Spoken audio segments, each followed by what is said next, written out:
Good morning all of you. How are you all? Today we are going to start examples of this chapter number 5. Video number is 34. We'll discuss about the definitions also.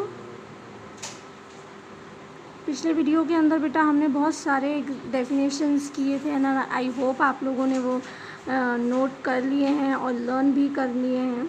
तो आज हम उन्हीं पे based examples start करने वाले हैं जिन definitions को हमने क्लियर किया था प्रीवियस वीडियो के अंदर।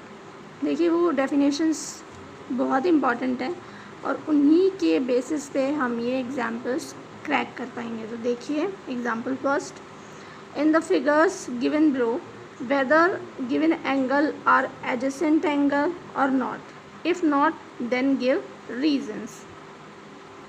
आपको यहाँ पर दो डायग्राम्स दिए हुए हैं अलग अलग, और इन दोनों डायग्राम्स में से आपको बताना है कि जो आपके एंगल 1 और 2 दोनों डायग्राम्स में दिए हुए हैं क्या वो एडजेसेंट हैं। अगर है तो ठीक है, और अगर नहीं है तो क्यों नहीं है, है ना। अपना रीज़न आपको यहाँ पर देना है। तो देखिए फर्स्ट आपका फिगर ये है जहाँ पर 1 और 2 ये दो अलग अलग डायग्राम है और दोनों जो हैं अलग अलग आपको यहाँ पर एंगल लिखे हुए हैं। तो आपको बताना है ये एंगल 1 और एंगल 2 एडजेसेंट एंगल है या नहीं है। और सेकंड फिगर ये है, इसके अंदर एंगल 1 और एंगल 2 है और आपको ये बताना है कि ये दोनों जो एंगल्स हैं ये एडजेसेंट है या नहीं। तो देखिए इसके बाद ये थर्ड भी आपसे पूछा है कि एंगल 1 और 2, यहाँ पर ये एंगल 1 और 2 ज़रा आप देख लीजिए ध्यान से। एंगल 1 ये पूरा है, ठीक है, और एंगल 2 ये वाला है। तो क्या ये दोनों एडजेसेंट हैं, या फिर आपसे कहा जाए एंगल 1 और एंगल 2 ये दोनों एडजेसेंट है, एंगल 1 और एंगल 2 एडजेसेंट है या नहीं। तो बेटा एडजेसेंट एंगल की सबसे पहले हमें पता होनी चाहिए डेफिनेशन जो हमने पिछले वीडियो के अंदर की थी। और एडजेसेंट एंगल की जो डेफिनेशन थी वो क्या थी कि उस तरीके के एंगल होना चाहिए जिसके अंदर 1 वर्टेक्स एंड 1 साइड, ठीक है, वो कॉमन हो। यहाँ देखिए कोई वर्टेक्स, यानी कि वर्टेक्स मींस इसके जो शीर्ष होते हैं, क्या ये कॉमन है? नहीं है। तो ये जो है एडजेसेंट एंगल नहीं है। ये सेकंड देखिए आप बेटा, ये वर्टेक्स है, दोनों में कॉमन है, 1 में भी है और 2 में भी है। और ये जो साइड है, ये जो आर्म है, ये भी दोनों में कॉमन है, 1 में और 2 में। तो यानी 1 और 2 ये वाले जो सेकंड पेज पे हैं ये एडजेसेंट एंगल हैं। इसके बाद जब हम थर्ड वाले को देखते हैं तो इसमें जो ये कॉर्नर है, जो ये वर्टेक्स है, वो तो कॉमन है, लेकिन इसके और इस सेकंड के लिए ये वाली आर्म कॉमन नहीं है, क्योंकि इस फर्स्ट एंगल के लिए ये वाली आर्म है और सेकंड एंगल के लिए ये वाली आर्म है। तो आर्म यहाँ पर कॉमन है या नहीं है?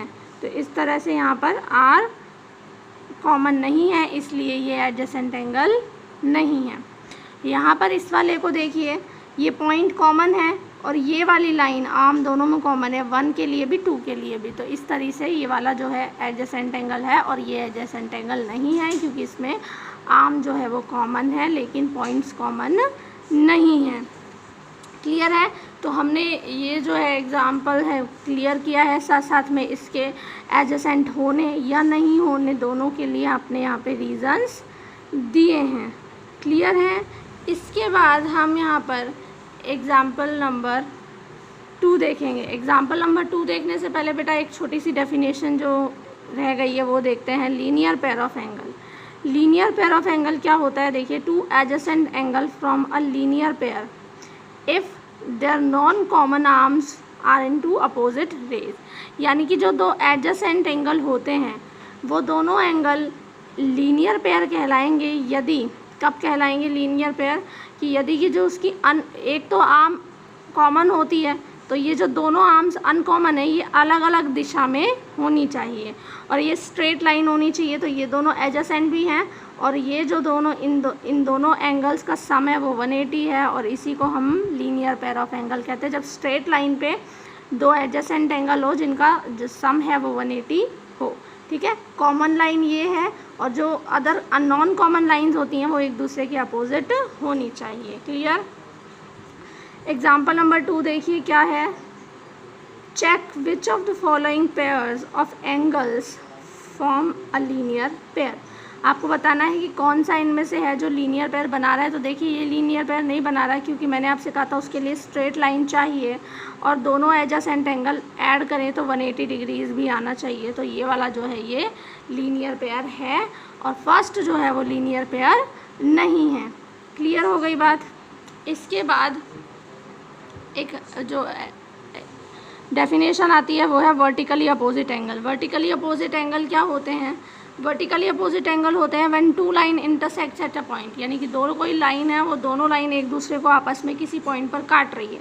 तो जो एंगल वर्टिकली फॉर्म हो रहे हैं वो आपस में बराबर होते हैं। देखिए यहाँ पर डायग्राम से आपसे समझ में आएगा, ये दो लाइंस हैं और ये दोनों लाइंस आपस में इंटरसेक्ट कर रही हैं पॉइंट ओ के ऊपर। तो यहाँ पर जो वर्टिकली अपोजिट हैं एंगल्स, यानी कि दिस एंगल और दिस एंगल, ये दोनों एंगल आपस में इक्वल होंगे और ये दोनों जो एंगल्स हैं वो भी आपस में इक्वल होंगे। क्लियर है? तो इस तरह से आपका ये वर्टिकली अपोजिट एंगल है। अब हम इसके एग्जांपल देखते हैं। In the figure given below the value of angle 1 is 50 degrees, then find the value of 2 and 3। देखिए 1 का आपको दिया है 50 डिग्री है। देखिए मैं आपको यहीं से पहले बता देती हूँ, ये 50 डिग्री है तो सामने वाला भी कितने का होगा? 50 डिग्री का होगा, क्योंकि अभी अभी मैंने बताया आमने सामने के वर्टिकल एंगल्स इक्वल होते हैं। तो ये वर्टिकली अपोजिट एंगल है 1 का। तो आप यहाँ पर ऐसे लिख सकते हैं एंगल 3 जो है ये एंगल 1 के इक्वल है। क्यों? ब्रैकेट में उसका रीज़न भी लिखना होता है क्योंकि ये वर्टिकली अपोजिट है। तो जब एंगल 1 50 का है तो एंगल 3 भी 50 का होगा। क्लियर है? इसके बाद आप यहाँ पर देखिए, अगर बेटा मैं इसको हटा देती हूँ यहाँ से, तो ये एक स्ट्रेट लाइन है, एक सीधी लाइन है और ये एक इस पे लाइन है। ये दोनों एंगल एडजेसेंट एंगल हैं और मैंने कहा अगर एक सीधी लाइन पर एडजेसेंट एंगल होते हैं तो ये लीनियर पेयर होते हैं और लीनियर पेयर का सम कितना होता है बेटा? 180। अगर ये 50 है और मान लीजिए हम मान लेते हैं ये x है या कुछ भी है, तो इन दोनों का एडिशन कितना आना चाहिए? 180 आना चाहिए। तो इस तरह से एंगल 1 प्लस एंगल 2 मिलकर के कितना होना चाहिए? 180 होना चाहिए, क्योंकि ये क्या है? लीनियर पेयर है। अब 1 की जगह तो आप 50 रख देंगे, 2 का हमें पता ही नहीं है। 2 निकालना है तो 50 को आप इधर भेज दीजिए, 50 माइनस हो जाएगा तो 2 कितना आ जाएगा बेटा? 130 आ जाएगा। क्लियर है? तो इस तरीके से आप इस एग्जाम्पल को यहाँ पर सॉल्व करेंगे। ये इंटरेस्टिंग क्वेश्चंस होते हैं बेटा। अब आप यहाँ देखिए, 4th, show that when two line intersects the vertically opposite angles form such are equal। आपको यहाँ पे कहना है, बताया है कि सिद्ध कीजिए आप कि अगर दो लाइनें एक दूसरे को काटें तो जो इनके आमने सामने के कोण होते हैं, वर्टिकली अपोजिट जो एंगल होते हैं वो इक्वल होते हैं। ऐसा आप प्रूफ करके बताओ। तो हम एक डायग्राम ले लेते हैं कि भाई ए बी एक लाइन है, सी डी एक लाइन है, एक दूसरे को कट कर रही है पॉइंट ओ के ऊपर। हमने एंगल्स को भी नाम दे दिया, एंगल 1, एंगल 2, एंगल 3, एंगल 4। अब हमें प्रूफ क्या करना है कि एंगल 1 तो इक्वल है एंगल 3 के, एंगल 2 इक्वल है एंगल 4 के। देखते हैं कैसे। अब हम तो इससे करते हैं, एंगल 1 प्लस एंगल 2 180 डिग्री होगा क्योंकि ये लीनियर पेयर है। ठीक है, इसी तरह से लीनियर पेयर की बात करें तो अगर हम इन्हें हटा ले तो 2 + 3 भी लीनियर पेयर होगा, 180 है।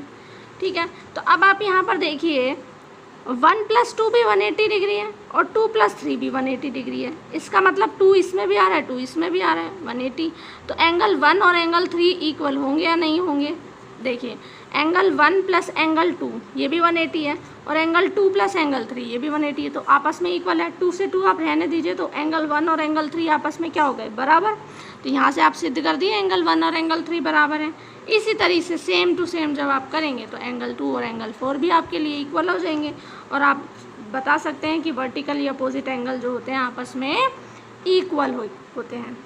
क्लियर है? तो ये थे आपके 5.1 के लिए रिक्वायर्ड एग्जाम्पल्स। सो आप लोग ये CW के अंदर एग्जाम्पल्स कंप्लीट करें। होपफुली हम नेक्स्ट वीडियो के अंदर एक्सरसाइज स्टार्ट करेंगे 5.1।